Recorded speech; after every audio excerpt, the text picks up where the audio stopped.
Did I just configure the ultimate budget compact infinite film camera?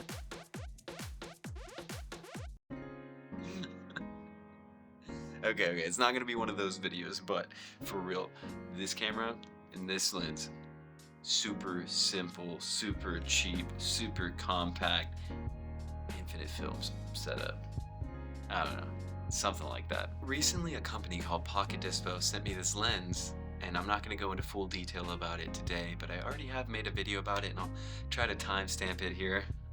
Still all kind of new to me, but in basic terms, they take the lens from an old disposable camera and they adapt it in order to be able to fit onto modern mirrorless cameras. And the one they sent me was an E-mount lens, but they have micro four thirds and RF and Fuji. Definitely got more options. I'll link it down below. This is not a sponsored video. They're not looking over this. I don't get anything out of your purchases, but hey, if you let them know you like this video, if you let them know you like my photos, maybe you can work with them again in the future.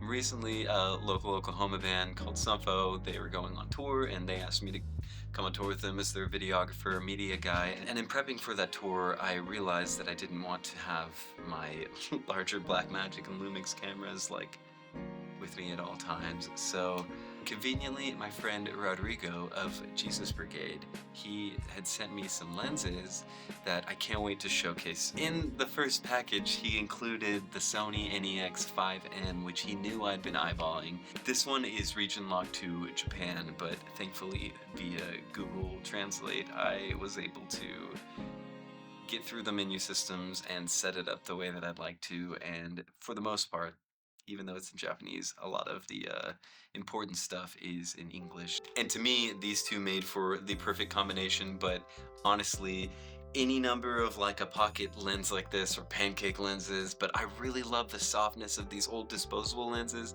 and the chromatic aberration you get and the slight glow you get. It's definitely a vibe. It's not for everybody, but combine that with any camera with a decent sensor around APS-C or larger size, ideally. I see a lot of people pairing the Pocket Dispo with the full frame cameras, which obviously would be ideal, but those aren't as pocketable. It's a Pocket Dispo, you know what I mean? You want it to be able to fit in your pocket.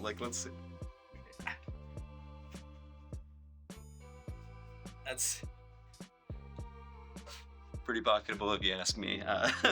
And by those standards, I think it performs very well. And thankfully, this camera allows you to control the video settings, and it does have upwards of 1080p, 60 frames per second, which to me is all that you need for a pocket camera, ideally 4K in modern standards. But when you're looking for a good infinite film camera, why would you need any more than 1080p? I'm sorry, I'm just trying to say, yes, sure, it's not really film. It's not gonna emulate film, but here we are. We're having fun with it. Pair this lens with any quality small little pocket camera, like one of these bad boys, that can fit in your pocket, and then throw that shit through Dehancer or something like that. You got yourself quite the little combination, especially for some infinite nostalgia bait. You know what I mean?